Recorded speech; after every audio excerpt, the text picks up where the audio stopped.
Today we're going to be cleaning a variety of species of fish. Today we've got shell crackers, white perch, bluegill, or what we commonly call brim here in the South, and crappie. With crappie, I normally like to fillet them with fish such as brim and shell crackers. I usually just scrape the scales off of them and cut the heads off, clean out the belly cavity. But we'll be showing you all that as we go along. Some of the items we're going to make sure we have on hand today as we clean the fish is a bucket with a little bit of water in it. That's where we're going to put the fish scraps as we clean them. You need a water source so you can refill your bucket and keep your work area rinsed off. Some people use a fish scaler that you could buy at any department store or a sporting goods place. It's just easier for me to use a spoon because I tend to lose that fish scaling. I like to have two types of knives on hand. This is a chef's type knife, good stainless steel blade, and I use this for cutting through the neck bones and other tough parts of a fish if need be. For most of my filleting today, I'll be using a quality fillet knife. Notice it has a very thin blade, narrow in scope. Stainless steel is flexible. That blade will easily bend to help you work around the rib bones and stuff like that, but it will spring back into a straight form. There's a quality knives. You can get these at most of your major department stores. Order them online. Just about every outdoors place carries this. It's made in Finland. You need a good work surface that your better half's not going to mind you stinking up with fish or scarring up with a knife. This is just a scrap piece of 2x6 I had laying around, and I put that on top of my deck rail. That gives me a nice comfortable height, about waist high to work. My preference is to have just a little tray of water that after I take the fillets off the fish, I can dip them in that water to get any loose scales off of them, and then another container where I will put the finished fillet in. Once I get enough in there to deal with, I'll put them in a freezer bag. Most of my crappie fillets are going to be small, so I use quart-sized freezer bags for that. The ones where I just scale them and cut the heads off, that's going to be a larger piece of meat, so I'll use gallon bags most of the time and just put enough fish in each bag to give the family a single meal before freezing. All right, that's the products we need. Get my camera on my hat and we'll try filleting a few fish. I've got some blue gloves on today. Not that it's necessary to fillet fish, but my cooler has still got ice and ice water in it. It's very cold. I usually don't wear gloves to do the project. First fish we're going to try to fillet is a small crappie. They have very tender skin. They're easy to fillet. I make my first cut right behind the gills. I don't go down through the rib, through the backbone, just enough to get through the skin. Then I just start making an incision right along his back, staying on my side of the dorsal fin, and once I get past that, then I can insert my knife in, come out just above the other fin. This allows me to gently run my knife down that rib cage. There's an ant. We don't need him.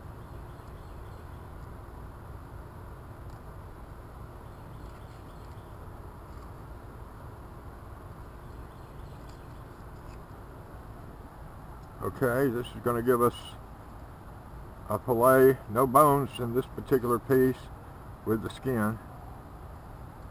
Just turning my knife, you know, at a slight angle towards the foundation there. I take the fillet off the skin with a sawing motion. Throw the fillet into my little wash. Take the skin, dump it in my bucket. After this is rinsed, then I'll put it in my holding container. Now, I'll show you a different way of taking a fillet off this same fish. This is probably the most common one you see anywhere. Same deal, make a diagonal cut right behind the gills. Turn your knife and just start sawing right along the backbone here. And you're going to end up with a fillet. This time, the fillet contains the rib bones. Remember, on the other fish, I went down by the dorsal fin and cut around the rib bones. This is quicker to just make your slice. You're going to end up with a fillet with rib bones. Some people like it that way. We don't like rib bones, so just gently let your knife use its own brain. You just do a sawing motion right behind those ribs, and a good sharp knife will follow the rib cage. See, there's hardly any meat on that. You can see right through it. Again, to take the skin off, pinch the very end of the skin down here so it's not sliding all over your workspace. Pinch that and just gently do a sawing motion. I'm really not putting any pressure at all on this. I'm just letting the sawing motion do the work as I slide right through all that meat. End up with a nice little fillet. Put it in the wash. Throw the skin away.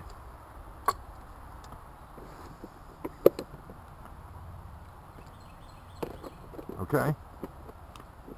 Now let's try one in real time. Grab a fish. Make the diagonal cut.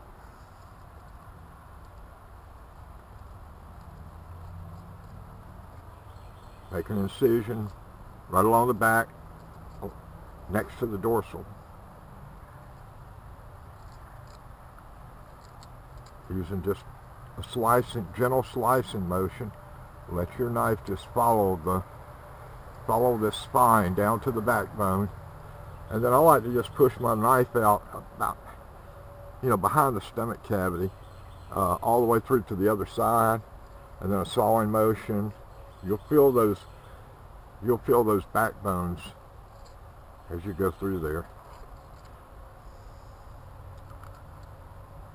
Gently slice along that rib cage.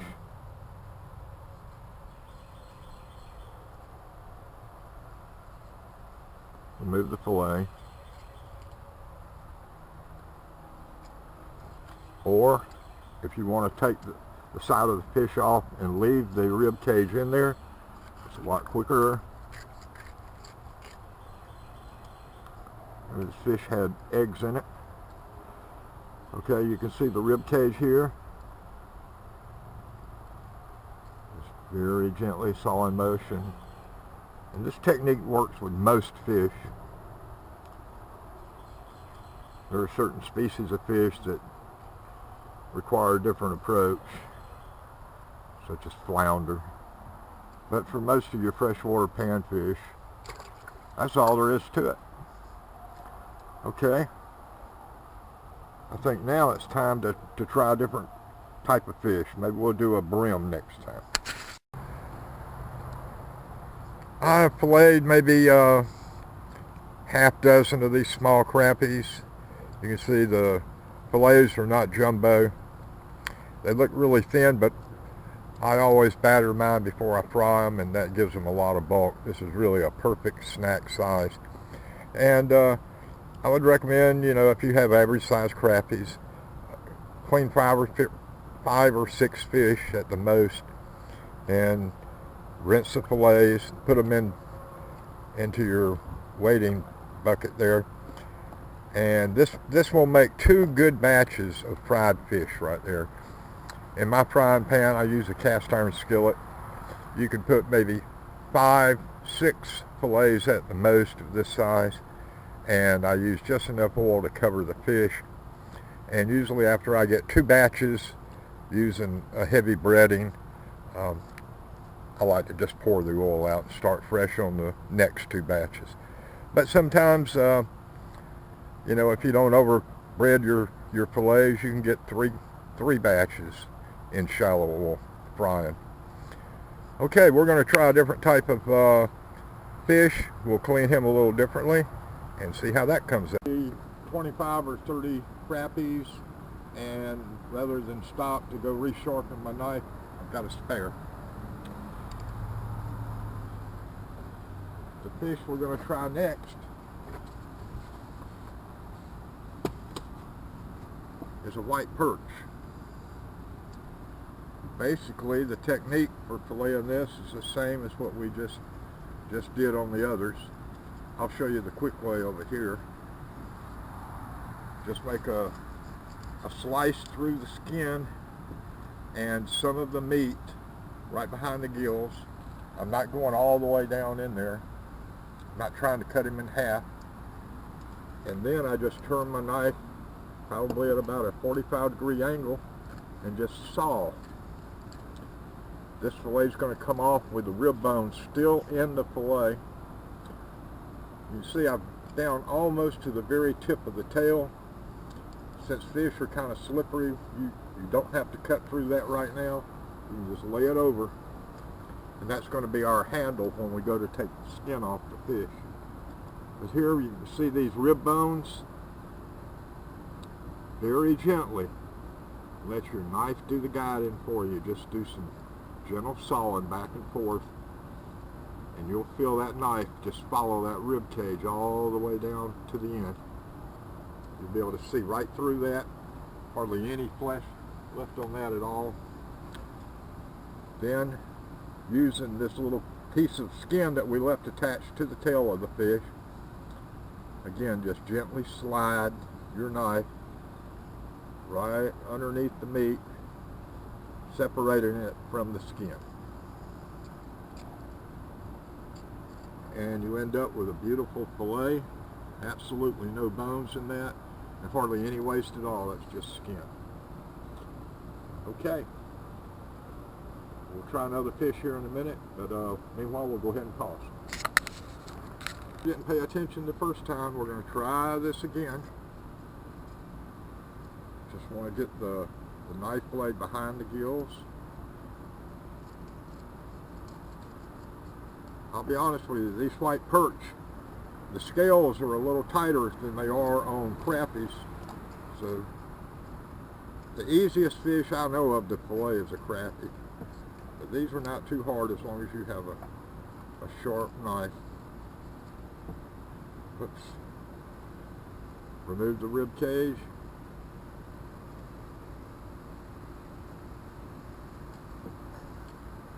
Separate the meat from the skin with a sawing motion.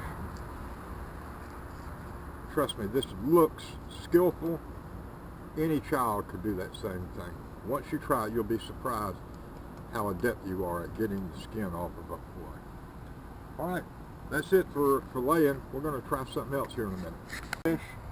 Now we're going to try a different technique. This is the old-fashioned way of just scaling them and gutting them and taking the head off. For me, it's easy just to take a spoon and go against the grain. You know, in other words, I'm pulling from the tail towards the head, and try to keep your fingers up high on the spoon. That's why I use a tablespoon rather than a teaspoon, because if you accidentally jab into one of these fins, they're kind of bony.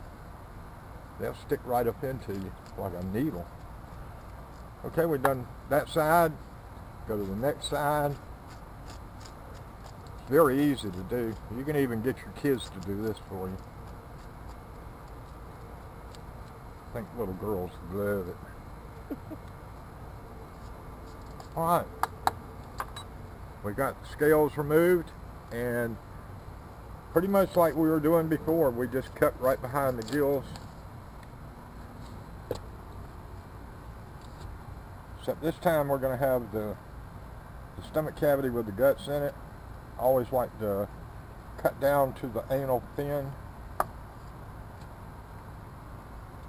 and just sort of clean it out. And that's the way I'd say more than half the people prefer their fish. Once you fry that up, it'll be so flaky, you can peel it off the bone with your fingers.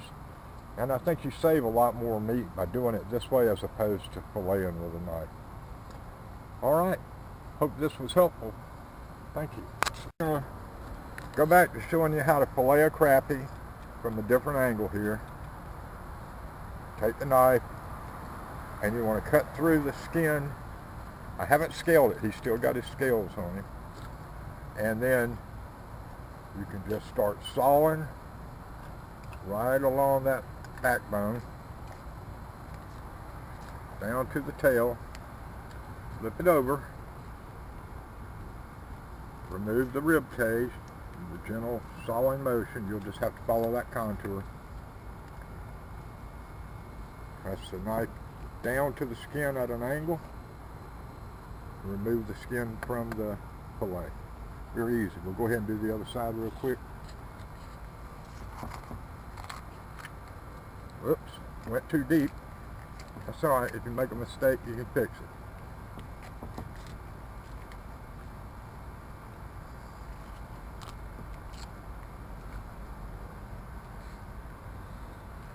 Well, I got these sweat bees around here.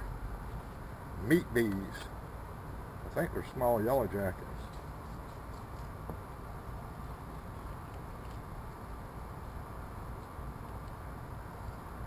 Alright, we got a little bit of a fin on there.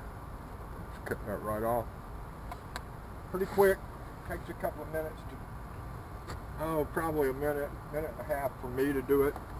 Some people can do them in less than a minute. Alright, hope that was helpful.